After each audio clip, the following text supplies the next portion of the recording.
안녕하세요. 마이티 그루밍 안 원장입니다. 오늘은 아이들의 항문낭 관리에 대해서 배워보겠습니다. 저희 아이는 항문낭이 잘 짜지지 않아요. 항문낭이 어디 있는지 모르겠어요. 다들 이렇게 걱정하시는데 오늘은 항문낭 관리법에 대해서 한번 배워보겠습니다. 자, 시작해볼까요? 이번 시간에는 아이들 항문낭 관리법에 대해서 배워볼 거예요. 아이들 항문낭 관리는 생각보다 중요한데요. 왜냐면 이제 가정에서 실내에서 생활하는 친구들은 이제 야외에서 생활하는 아이들처럼 배변 활동 시 이제 항문낭이라는 기관이 있어요. 그게 자연적으로 아이들이 제거를 하지 못하기 때문에 이제 가정에서 목욕을 할 때나 보통 한 달에 한두 번 정도 아이들마다 좀 편차는 있지만 항문낭을 이렇게 짜서 안에 있는 항문낭 분비물을 제거를 해 주어야 돼요.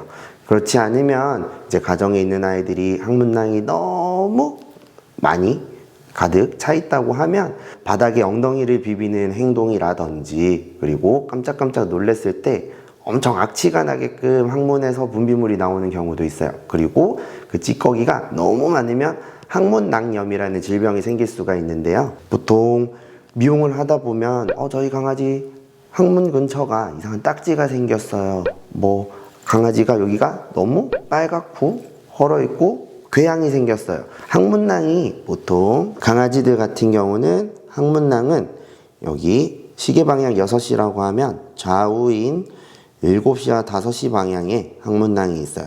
이렇게 만져보면 항문낭이 많이 이제 차 있는 친구들은 포도알처럼 조그만하게 콩알만한 낭이 잡힐 거예요.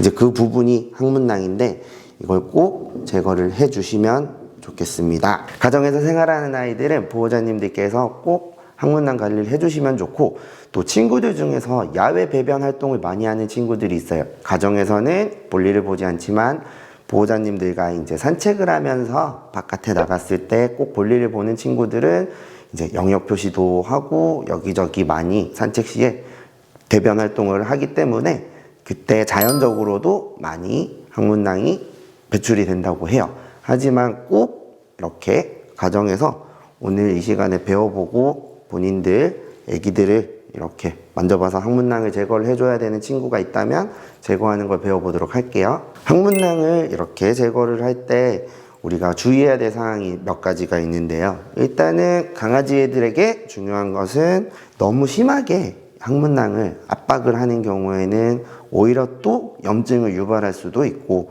이게 항문낭 제거를 너무 오랫동안 안 했던 친구들은 처음엔 액체 형태에서 고체 형태 머드팩의 그런 머드같이 나오는 경우가 있어요. 그럴 때는 충분히 미지근한 물로 항문낭 주변을 조물조물 해서 조금 고체 덩어리를 연하게 만든 다음에 제거를 해주시는 게 좋고, 무작정 있는 힘껏 하고 나면 나중에 엉덩이가 허는 경우가 있으니까 꼭 조심해 주시고, 그리고 보호자님들도 이 항문낭을 짜줄 때 항상 이 항문 방향이 벽 쪽이나 내 손 쪽으로 이렇게 하고 제거를 해주시는 게 좋아요. 보통은 목욕을 할 때 많이 하거든요. 근데 이거를 잘 안 나온다고 얼굴을 갖다 대고 했다가 얼굴에 다 맞는 경우가 종종 있으세요.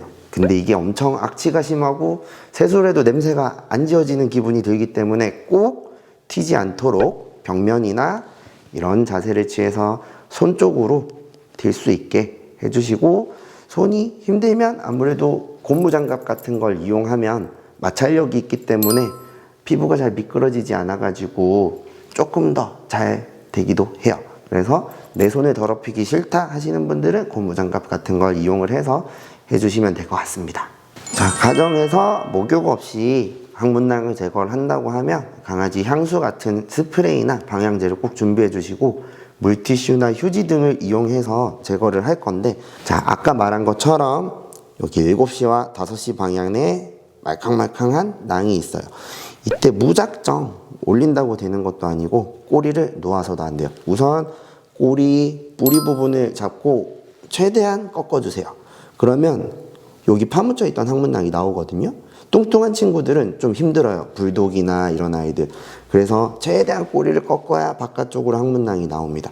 그러면 항문낭이 동그랗게 있고 관이 이렇게 나와 있기 때문에 이 부분을 이렇게 밀어줘야 되겠죠. 자, 물티슈나 티슈 등을 이렇게 준비해서 꼭 항문을 가려주세요. 그리고 자, 밑에서 위로 압박을 해보겠습니다. 어우. 자, 나왔어요. 이렇게.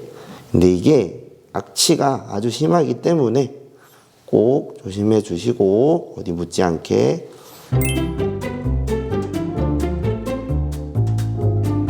자, 모션을 한 번 더 보여드리겠습니다. 자, 항문낭에서 밑에서 이렇게 손을 항문 쪽으로 밀어주면 항문낭이 쭉쭉 나와요. 그래서 이렇게 밀어주시면 될 것 같아요. 항상 포인트는 꼬리를 등 쪽으로 잘 꺾어줘야 속에 파묻혀 있던 이 항문낭이 바깥으로 나오기 때문에 만져서 포도알 송이 같은 동그란 게 만져지면 그게 항문낭이에요. 그거를 항문 쪽으로 이렇게 밀어주시면 돼요. 이렇게 가정에서 항문낭을 제거해주는 방법을 이렇게 방금 배워봤는데요. 항문낭은 건강과도 이렇게 연결이 되니까 가정에서 자극이 되지 않는 선에서는 자주 한번 시도해 보시는 게 좋고, 너무 항문낭이 심해서 염증까지 유발한 친구들은 항문낭 제거 수술도 받는 경우가 있어요.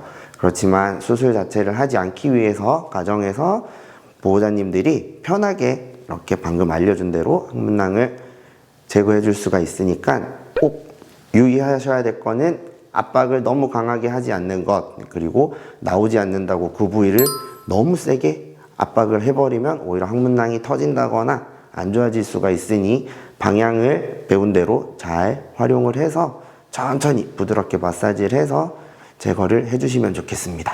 이번 강의에서는 항문낭 관리에 대해서 배워봤습니다. 항문낭의 위치와 짜는 방향, 쉽게 짤 수 있는 방법, 그리고 항문낭을 짜면서 자극이 되지 않게 조심해야 되는 방법 배워보았는데요. 자, 다음 강의에서 만날게요. 감사합니다.